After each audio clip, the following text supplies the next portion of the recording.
How to fund your startup. On this video, we're going to cover a few different options you have as a startup company and how you can get your business funded. Let's get started.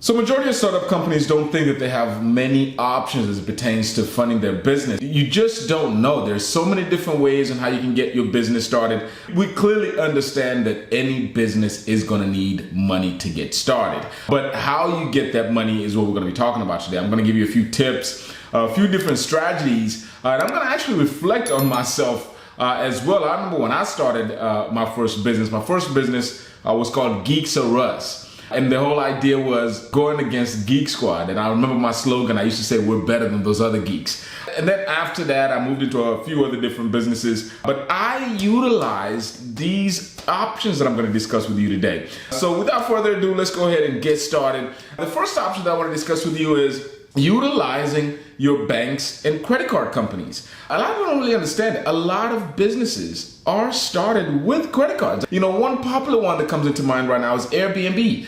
Believe it or not, the owner of Airbnb, as part of his personal story, he talks about this, how he went out there and borrowed and opened up multiple different credit cards and utilized these credit cards to get the Airbnb business started. So I want to kind of expand on the option of utilizing banks, your local bank. Let's just assume that you're not the worst person in the world and you have bad credit, but if you have some type of decent credit, I know there's folks out there that do have bad credit, and I'm going to talk about some of the options that you can use. But if you have somewhat of a decent credit and you do currently have a job, you have a proof of income, then go out there, talk to your local banker, talk to your local credit union and see if there's an option as far as you getting a personal loan or seek into their credit card programs. I would highly advise you that if you have good credit, to tap into business credit cards, because that's where you can actually you can separate the two, your personal credit and your business credit. But if you need to utilize either getting a personal credit card or getting a personal loan, that is an option that you can use in order to get your business funded. There's also vendor credit.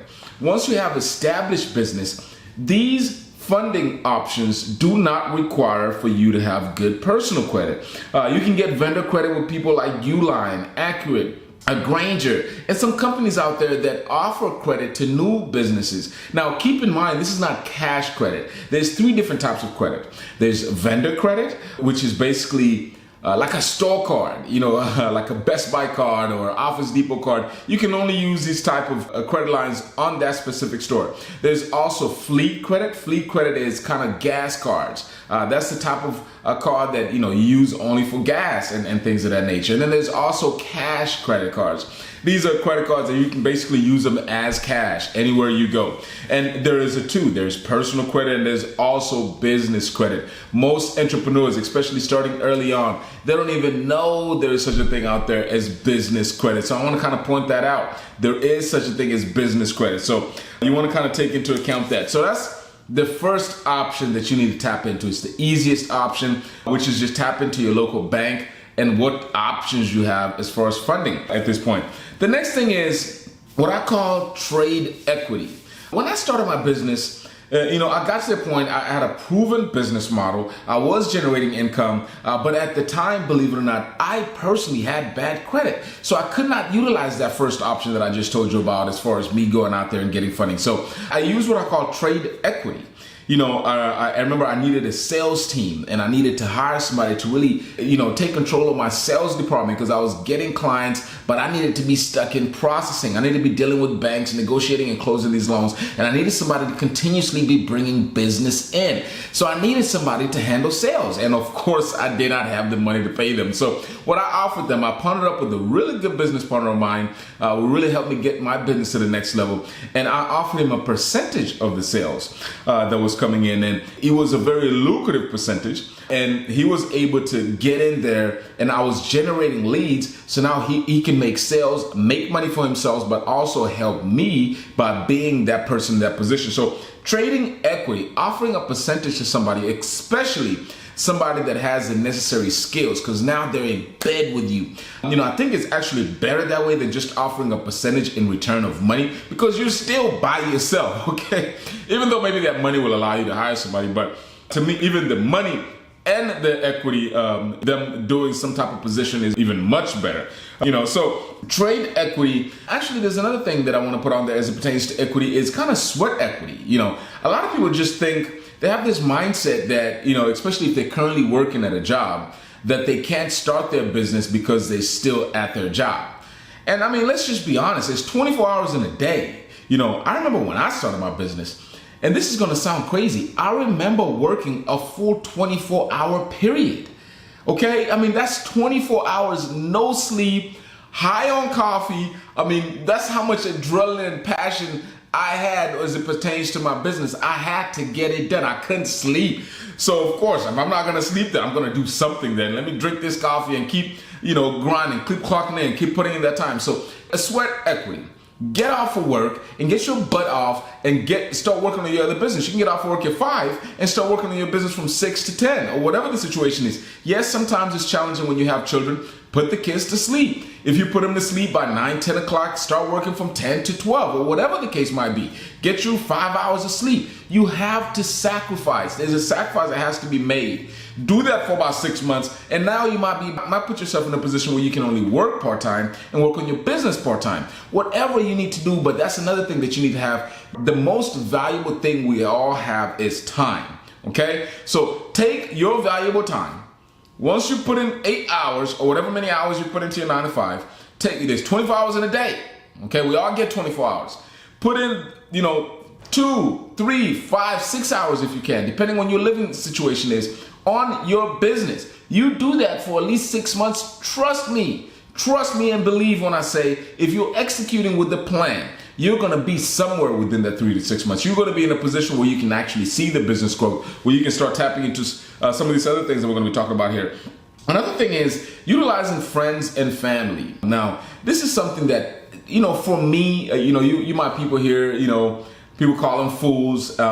I personally am not a big fan of utilizing friends and family. I think it's something that may even ruin your relationship, especially sometimes you have deals that are negotiated with friends and family early on in a business. They're just driven and focused on the passion that you have. I've seen people start a business with a family member and a family invest 5 or 10,000 and they have 50% of the business. And then a year or two from now, your business is making $10,000 or $50,000 a month, and you have to give 50% of your profits or whatever the revenue makes to your aunt or your uncle or your cousin that only put in 5 or 10,000 and they're not even participating or active in the business. So, this can tend to ruin a relationship. Even though you had good intentions initially, you just didn't have the mindset to negotiate and understand where your business was going. So friends and family could be beneficial, not for me personally, if I can throw my own personal opinion to this. That's not something that I would personally tap into, but it is an option that you can have out there. So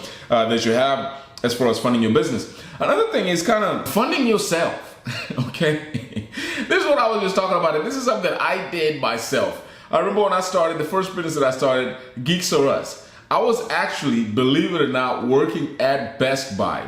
And I understood their Geek Squad department. I knew it very well, clearly, okay? And I went out there and I understood their business. I saw how I could be different in the marketplace. I actually was offering in-home service just like they did. When I started, I was advertised on Craigslist. This is when Craigslist was really hot and just getting started. So I would advertise on Craigslist. I would schedule any home calls and I would go to their house and my home calls would be made within 24 hours. I'll be at your house and fix your computer problem. Best Buy sometimes had a backlog. So I would try to see what they did wrong and I would try to make myself different. I would try to differentiate myself in the market from my competitor. They were my biggest competitors. So you got to be able to fund yourself. You got to be able to utilize your time wisely. I did not quit my job at Best Buy at the time, and I was just working there, getting paid, but also learning and mastering my business model. See, every downtime I would go out there and I would hang around the Geek Squad department. I would ask them questions, what they do, what they charge for this service, what they charge for that service, to help me come up with my product services, my prices, and also, I had the front seat to my competitor.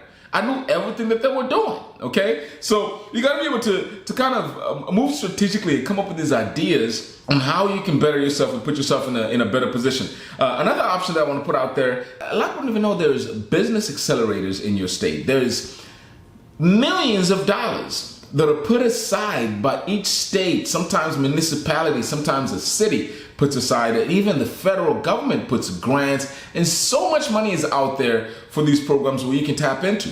Now, it does require for you to have the right perception, the right, some of them require for you to have a plan in mind, something that you can actually present to the officials who are going to be reviewing this information. I talk about there's even crowdfunding.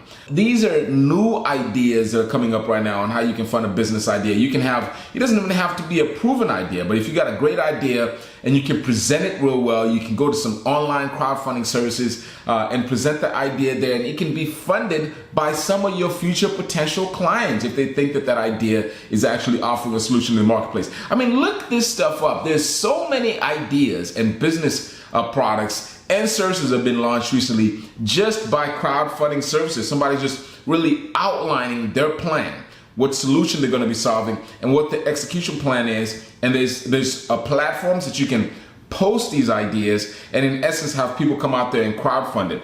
There's angel groups. There's high net individuals in your local city that you can tap into. You need to go ahead and start networking, and not just networking just to get money, but networking will help you develop this skill, because you have to be able to have the ability to close if you're a business owner, regardless of what your product and services is. If you're an introvert especially, you need to go out there, start networking with people, who the rich people in your area are, especially in your neighborhood. Majority of people know these are the people, these are the family members that own this or whatever, and that person has money. We all know. So tap into that, start networking. One big thing, and I've utilized this myself, is sell the product before it's even available. My book here, 3 Paths of Lending.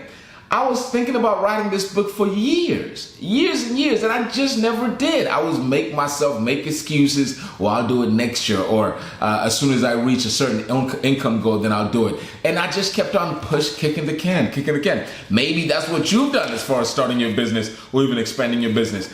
So what I did is, there was this idea. I was like, okay, let me write this book, and what I'm going to do as far as funding the book, as far as printing it out and what I needed to do to get it published and whatever it is, I decided to pre-sell the book. And I offered my pre-sale that I would have them listed in the acknowledgement section in the book. If you purchase my book, which is going to be a link somewhere below here or there, where you can get your hands on this book, 3 Paths of Lending. I cover the 3 different ways on how you can fund your business in detail.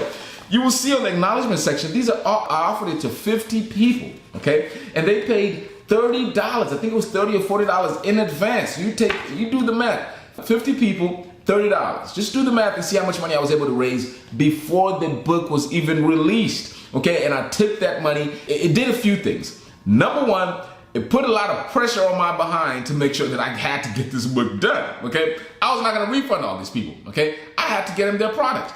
Number two, it allowed me to raise the funds that I needed in order to get this book to the marketplace. Number 3, I had this close group of people. These are former clients, former friends, former family members that supported my business idea, that I could get this book in their hands first so I can get them to critique it and let me know what I did wrong, what I need to do right, and actually prove that I was actually offering a product that was valuable.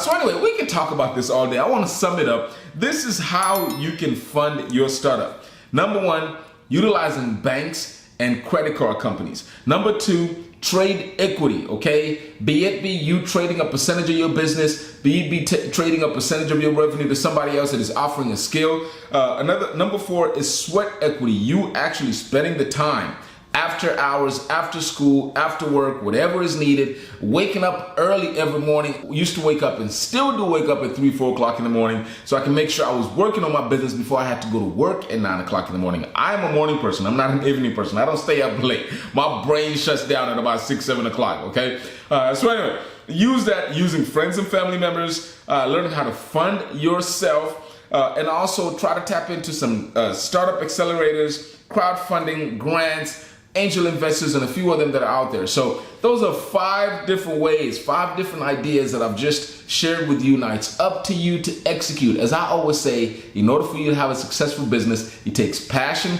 plus execution. This is what I call Brian's secret success formula.